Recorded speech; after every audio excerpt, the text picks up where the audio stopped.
네, 현대자동차와 기아자동차가 올해 상반기 나란히 호실적을 기록했습니다. 이로 인해서 현대차와 기아차 모두 신차 효과가 주요했다는 분석이 나오고 있습니다. 네, 상반기 판매 감소에도 불구하고 현대차는 7분기 만에 1조 클럽에 재진입하기도 했습니다. 과연 현대기아차 실적 반등은 어떤 의미가 있고 또 앞으로의 전망까지는 어떤지도 알아보도록 하겠습니다.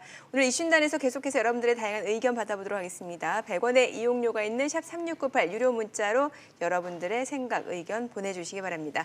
오늘 도움 말씀 주실 분 소개해보도록 하겠습니다. 선문대 스마트 자동차공학부 최영석 겸임 교수입니다. 어서 오세요. 네, 안녕하세요. 교수님, 사실 어제 현대기아차 실적 나왔는데 상당히 좋더라고요. 좀 고무된 반응이 나올 정도로 굉장히 좋은 실적이 나왔는데 뭐 여러 가지 요인이 좀 몇 가지 있던데 특히 신차 효과가 좀 눈에 띄었던 것 같습니다. 현대차는 뭐 팰리세이드, 기아차는 뭐 아직 우리나라에 출시된 차는 아니지만 텔로라이드라는 차량이 굉장히 잘 팔렸다고 하는데 좀 어떻게 보셨어요? 일단 예상보다가 훨씬 많은 이제 수치라서 좀 깜짝 놀랐고요. 상당히 많은 노력이 들어갔구나 하는 부분들하고 이제 뭐 보도 자료에도 나왔지만 환율 효과. 그 부분에 대해서는 인정을 한 거라서 저희가 봤을 때 노력도 했고 이 행운도 실력이다. 그럼 차량의 어떤 상품성에 대한 인정을 받았다고 볼 수 있을까요? 왜냐하면 차량 상품성에 대한 인정이 없었으면은 이런 실적은 나올 수가 없는 게 기본적인 거고요. 이제 거기에 플러스돼서 이제 여러 가지 요인들까지 지금 나온 거라고 보입니다. 네. 자, 지금 현대차, 기아차 깜짝 실적으로 수익성 회복에 대한 기대감이 높아지고 있습니다. 자, 그렇다면은 우리 주식시장에서는 이 실적에 대해서 어떻게 바라보는지 저희가 전문가 연결해서 알아보도록 하겠습니다. 한국투자증권 김진우 수석 연구원입니다. 안녕하세요. 예, 안녕하세요. 네, 연구원님, 현대차와 기아차가 상반기 오랜만에 나란히 호실적을 기록을 했는데 주식시장에서는 이 실적 어떻게 좀 보셨습니까? 굉장히 긍정적으로 보고 있습니다. 뭐 신문에서 여러 표현이 나왔지만 7개 분기 만에 현대차는 1조 원의 영업이익을 돌파했고요. 기아차는 5천억 원의 영업이익을 돌파했는데 실적이 정상화되는 과정으로 판단을 하고 있습니다. 이 배경에는 다양한 요인이 긍정적으로 작용을 했는데 앞서 언급하셨지만 환율도 있었고요. SUV 중심으로 라인업을 변경한 요인도 있었고 그리고 고급차 특히 그랜저라든지 아니면 기존의 제네시스라든지 이런 고급차 위주의 믹스 개선도 있었고요. 마지막으로는 할인에 해당하는 인센티브를 예전보다 덜 지급해서 수익성을 개선한 점도 돋보였습니다. 네. 자, 그러면 이제 앞으로가 중요할 것 같은데 하반기에도 이 같은 호실적 행진이 계속해서 이어질 거로 보십니까? 환율에 대해서는 저희가 예단할 수는 없지만 아무래도 상반기보다는 조금 환율 효과가 약해지지 않을까라고 보고 있습니다. 왜냐하면 이 전년도 2018년도 기저가 높아지고 있고요. 또 다양한 변수가 많기 때문으로 보고 있고요. 다만 그 신차 효과는 지속될 것으로 보고 있습니다. 상반기에는 현대차 위주로 신차가 나왔다면 이 국내에 나온 차들이 하반기에는 해외로 뻗어 나가고요. 기아차가 상반기에는 일종의 신차 보릿고개였는데 하반기에는 기아차도 신차 효과에 가세할 것으로 보고 있습니다. 네. 그런데 한 외국계 증권사 같은 경우는 리포트를 통해서 현대차의 3분기 실적이 하락세가 좀 두드러질 것이다 라면서 매도 리포트를 냈더라고요. 이 부분에 대해서 좀 어떤 생각을 갖고 계십니까? 기본적으로 안 좋은 이제 의견이 공존하는 게 주식시장인데요. 여러 가지 가정이 차이가 있겠지만 저희가 살펴본 바로는 파업을 조금 극단적으로 가정을 하지 않았나라고 보여지고요. 또 글로벌 자동차 시장의 둔화를 강조를 한 것으로 여겨지는데 저희는 이 파업이 아무리 심하게 나오더라도 이익에 미치는 영향이 그렇게 크지는 않다라고 보고 있고요. 또 글로벌 자동차 시장이 둔화되더라도 현대기아차가 뒤늦게 SUV를 내놓으면서 성장을 뒤늦게라도 하고 있습니다. 그래서 이 글로벌 자동차 시장 둔화 흐름과는 별도로 성장 여력이 아직 남아있다라고 보고 있습니다. 사실 실적이 좋았음에도 불구하고 현대차, 기아차 주가 흐름을 보게 되면 최근 흐름은 그렇게 좋지는 않은 것 같아요. 현대기아차 주가에 영향을 미치는 주요 변수는 뭐라고 보세요? 5월 달에 자동차 판매량이 굉장히 잘 나왔습니다. 이 발표가 6월 달에 이루어졌고 주식시장에서는 6월 달부터 2분기 실적에 대한 기대감이 높아졌고 실제로 주가도 그 이유가 제일 좋았습니다. 7월이 되고 나서는 모든 주식시장 참여자들의 시선이 2분기 호실적보다는 당장 8월에 예고가 된 파업으로 옮겨가고 있습니다. 그래서 이 파업의 동향, 마무리 시점이라든지 아니면 파업의 강도에 굉장히 큰 관심을 두고 있고요. 이것이 마무리돼야 뭐 외국인들이라든지 국내 기관이라든지 수급 측면에서도 개선되지 않을까 보고 있고요. 또 물론 이제 2분기 후실적의 원인 중 하나였던 환율의 흐름도 3분기에도 중요한 변수가 될 것으로 보고 있습니다.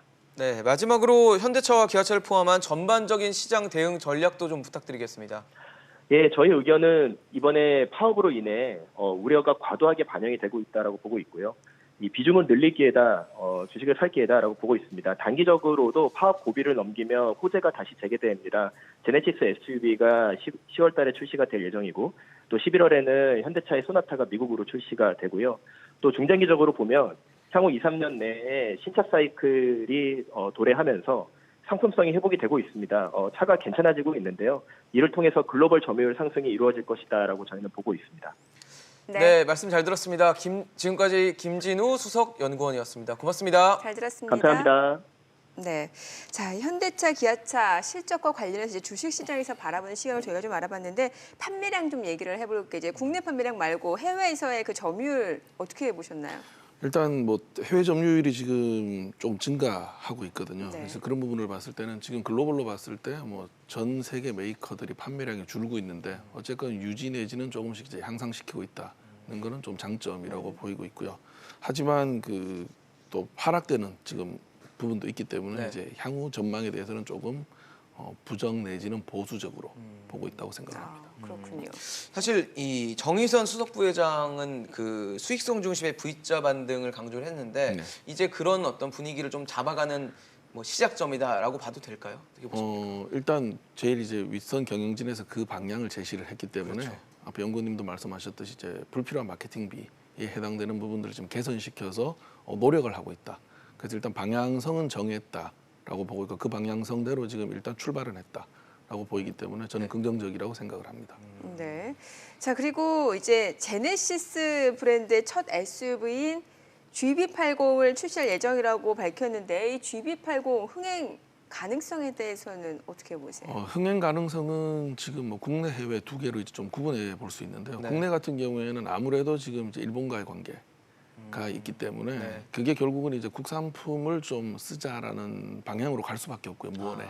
그래서 그런 형태로 봤을 때는 이제 럭셔리 쪽에 관련된 시장에 조금 접근하기 훨씬 좋아졌다고 보고 있고 해외 같은 경우에는 판매 자체에 대한 성공보다는 일단 존재 자체가 나머지 모델들을 팔 수 있는 이제 이유가 되기 때문에 어쨌건 이제 이 모델은 런칭을 제대로 하는 것 자체가 가장 큰 의미가 있다고 생각을 합니다. 그러면은 일본 그 차라고 하면은 이제 토요타의 렉서스를 좀 말씀해 주시면. 렉서스만이 타겟이 아니고요. 예. 일단은 분위기가 그렇게 되면 이제 국산차 내지는 국산 제품을 좀 많이 쓰자는 쪽으로 분위기가 갈 수밖에 없기 때문에 그리고 실제 지금까지 여러 가지 이제 사례를 봤을 때 항상 한일 관계 문제 같은 게 발생을 하면은 국산차에 대한 판매율은 올라가는 그런 경향이 이제 결과적으로 있었기 때문에 아마 그 부분도 상당한 영향력을 줄 거라고 보고 있습니다. 네. 사실 뭐 현대차 같은 경우는 지금 하반기에는 미국 시장에서 팰리세이드 판매를 좀 본격화하겠다. 또 인도 시장에서 베뉴 판매도 늘리겠다라는 식의 이제 뭐 각오를 갖고 있는데 해외 시장에서는 어떻게 좀 전망하고 계세요?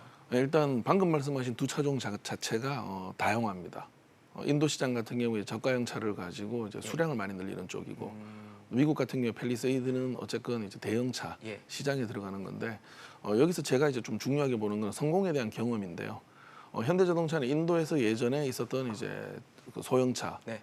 미국에서 SUV 가지고 한번 성공한 경험이 있습니다. 물론 뭐 한 5, 6년 전 이야기입니다만 네네. 그래서 한번 해본 그런 경험이 있기 때문에 다시 하는 거는 그나마 좀 더 이제 쉽지 않을까 하고 훨씬 더 가능성이 높지 않을까 예상을 합니다.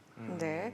자 이번 실적에 대해서 좀 아쉬운 점을 꼽으라고 하면 이제 뭐 앞서서도 간단하게 언급 주셨습니다만 특히 이제 중국 시장에서의 판매량, 특히 중국 시장에서 점유율이 지금 지속적으로 하락하고 있잖아요. 네. 이거는 어떻게 바라봐야 될까요? 일단 중국 시장은 잘 나갈 때 너무 안일했다. 그리고 이제 현지화시키는 것에 대한 노력이 조금 부족하지 않았느냐 하는 그런 부분들이 이제 결과론적으로 말씀을 드릴 수가 있고요.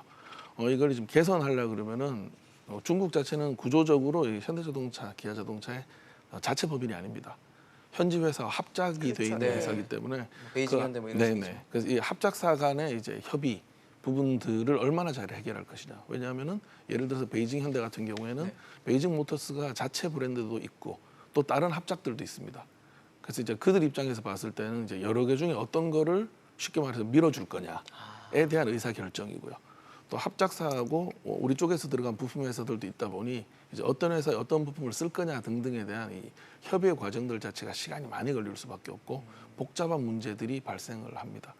특히 또 판매 부분에 있어서도 이제 이 직영 판매망이 아닌 포스점 이제 여러 가지 이제 브랜드를 같이 하는 판매망이기 때문에 여기에 들어가는 이제 뒤쪽에 보이지 않는 인센티브라든지 마케팅 비용들에 대한 것들을 어떻게 이제 체계화시키고 해결하고 줄여 나갈 수 있는지 이게 뭐 판매량 확대도 중요하지만 이제 수익성 개선 이제 두 가지의 관점에서 봤을 때 더 중요하다고 생각을 하고 있습니다. 사실 현대기아차 실적이 나올 때마다 늘 불안 요소나 위험 요소로 지적이 되는 부분 노조의 파업 문제인데 그 부분은 지금 어떻게 좀 해결을 해야 될까요? 이 노조의 파업은 이때까지 매번 반복된 네. 요소였는데 현재 분위기라는 부분들을 저는 더 정치적으로 보고 있는데요. 네. 일단 노조 활동에 대한 분위기 자체가 국민적인 여론이나 심지어는 이제 노동자 단체에서조차도 별로 긍정적으로 보고 있지 않는 시각이고요.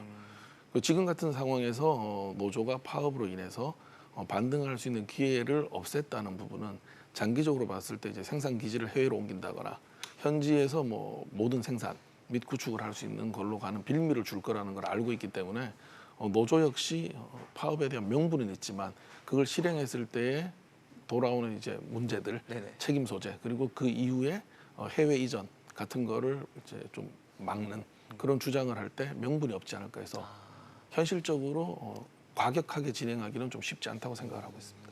네, 알겠습니다. 오늘 최영석 겸임 교수였습니다. 잘 들었습니다. 고맙습니다.